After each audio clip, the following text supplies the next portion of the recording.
and let's go ahead and bring Travis into the fold. Travis Swanson, former Razorback, former Detroit Lion. Travis, good morning, man. I know you got a busy schedule this morning, so thanks for making some time for us on the Morning Rush.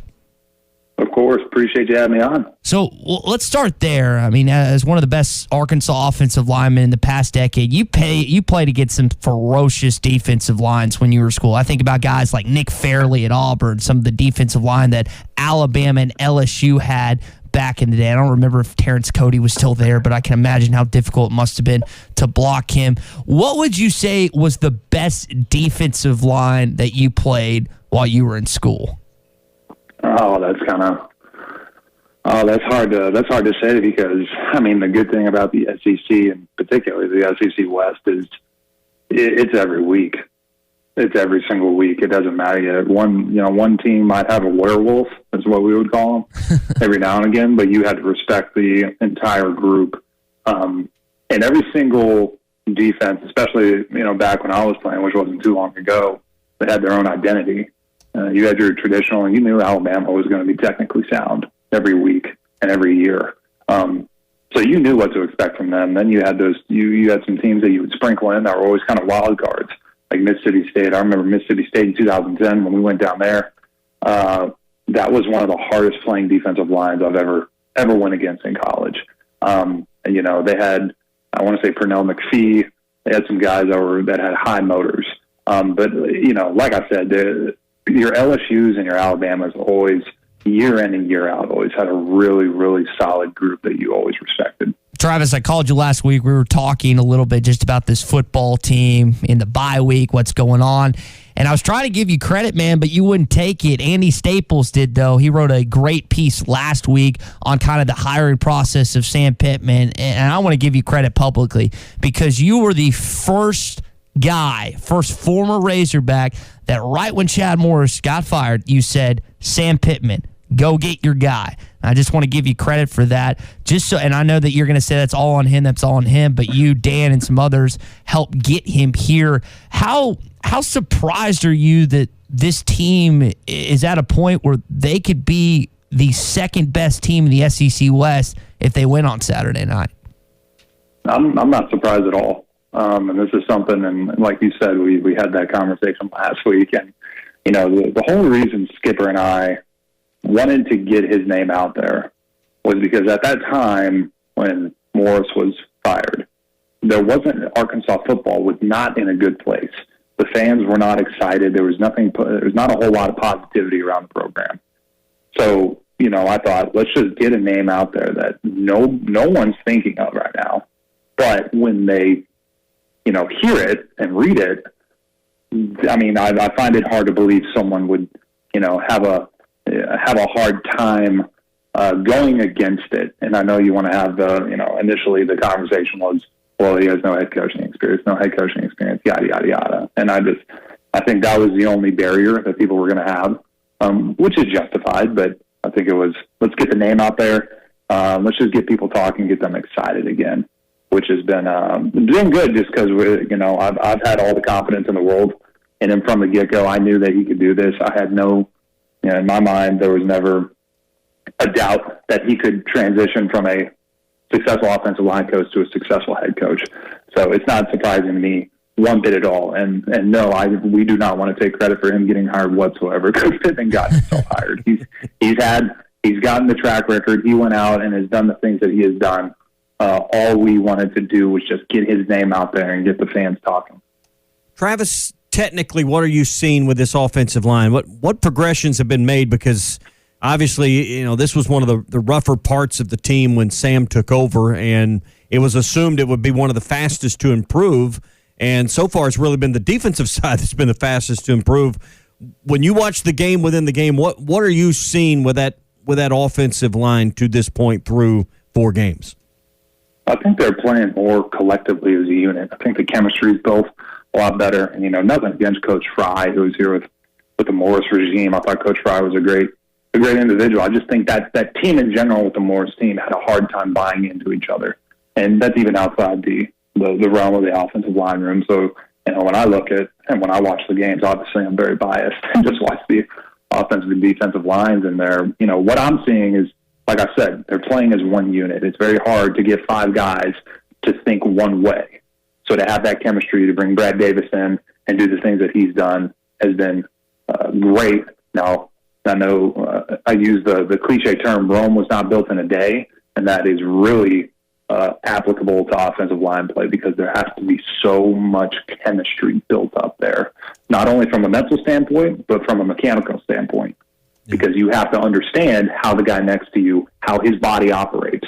And if you have a certain kind of block, how is he going to set that block? Because then that's going to affect me. And then let's factor in, okay, if a guy gets hurt, now I got to know what he does, and he has to know how I operate.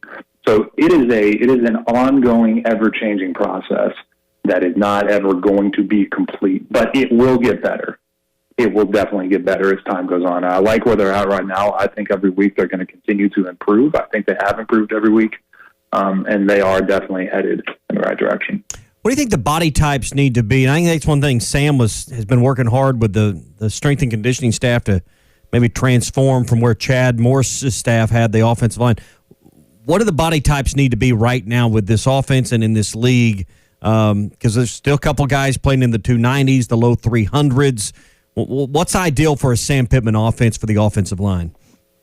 That's kind of hard to pinpoint. He's not it's hard to, everyone genetically is so different, especially with offensive linemen. It's hard to have this cookie cutter approach where you're just saying you're the Oakland Raiders and you got to be 330 plus and, 6'5" at least. That's not this offense. That's not what I think Coach Pitt and Coach Briles want to do. Now, do you want to have some size too? Yes, but you also don't want to give up the, agile side of things and the flexibility. I think the biggest thing, and I think I'm living proof of this, and it was regardless of what offense I was in, because I was in a lot of them in my career, the number one thing you have to have is the mental aspect of it.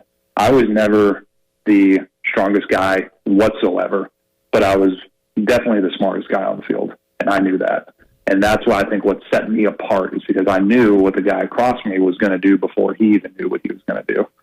So I think in this offense, and Coach Pittman definitely believes in that, is as long as you can process things, that can make up for what a guy does not have from a physical aspect.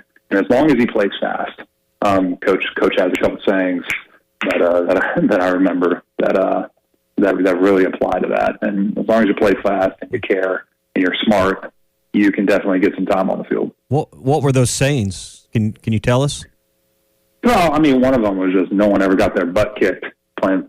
Like, essentially, if you are playing fast but have bad technique, that they don't typically line up. If someone, gets there, if they're not playing fast and they don't have a good block, but they had somewhat decent technique, it's not, it could still be a recipe for disaster. Yeah. If you're not playing fast, it's because you're thinking too much. Yeah. And he tries to get you to the point of, the biggest difference in college and NFL is college you have to think, NFL you just react, you don't think.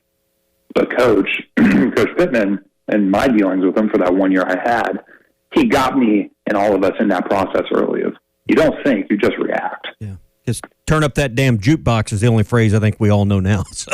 They need to put that in the friggin' Smithsonian.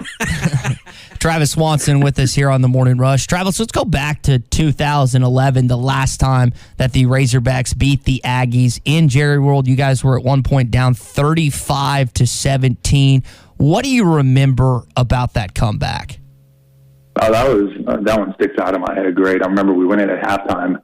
It was something was different because we went in there, and obviously Coach Petrino and his regime were very fiery coaches and how they went about things. But we went in at halftime, and everyone was completely calm. And I remember, coaches the first 5 minutes or what have you made their adjustments, came in, and were extremely calm. And we, all of us in the locker room were even calm as well. And it was just something. It was very different than any other halftime. We came in and we made some adjustments. We made a protection adjustment that ended up being amazing for us because they kept coming out in this 3-down front and doing a bunch of exotic blitzes off of it. And so we drew something up at halftime that really solved that in the second half. And they kept leaving the middle of the field open. So Jarius just kept, him and Tyler had this great connection that game. And Jarius would just sit down in the middle of their defense because they kept voiding it, and then ended up coming back and obviously getting that victory. And then I remember sprinting to the corner of the end zone where the trophy was and just ripping that thing out, and then carrying it to the locker room, which was a really, really cool memory I have. Because that iconic picture, it's you, Grant, is that Dee Dee Jones with you too? That is Dee Dee Jones, okay. Yep. Yeah. And I did not realize how heavy that trophy was, so I picked it up. I was like, oh! I was like, I know, guys, I need some help with this. Travis, I think back to the quarterbacks that you were able to play with, and Ryan Mallett, Tyler Wilson, then eventually Brandon. Like with those two in particular, and Tyler and Ryan, I know they were as talented as they both were. They were different in a lot of ways. How much confidence playing with them, and then just what are you seeing with Felipe Franks and the confidence that he projects to his football team? Yeah. So I think, when you have, like you said, Ryan and Tyler were, personality-wise, very different people, but very extremely talented quarterbacks.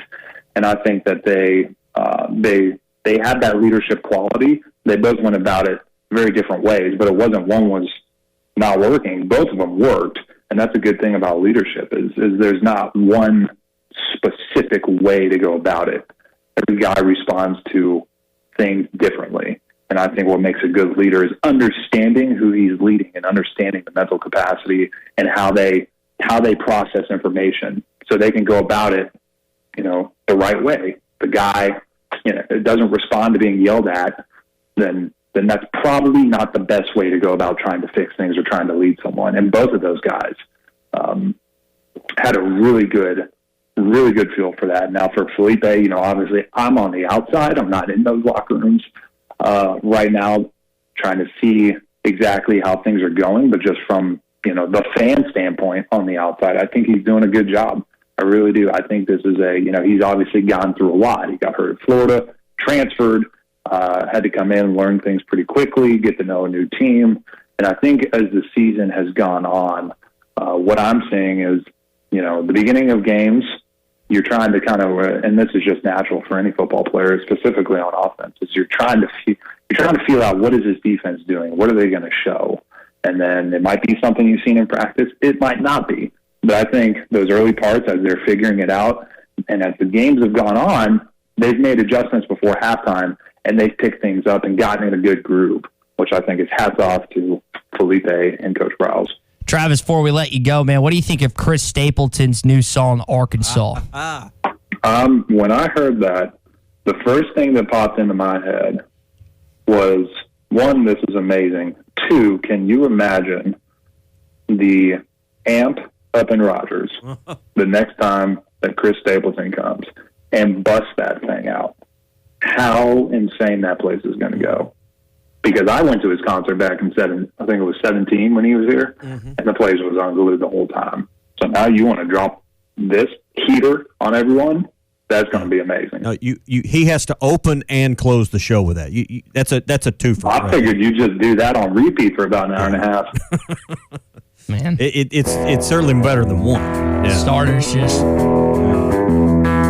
it's like you're saying, Travis, that amp is going to be wild first time. Can't wait. That's going to be unbelievable.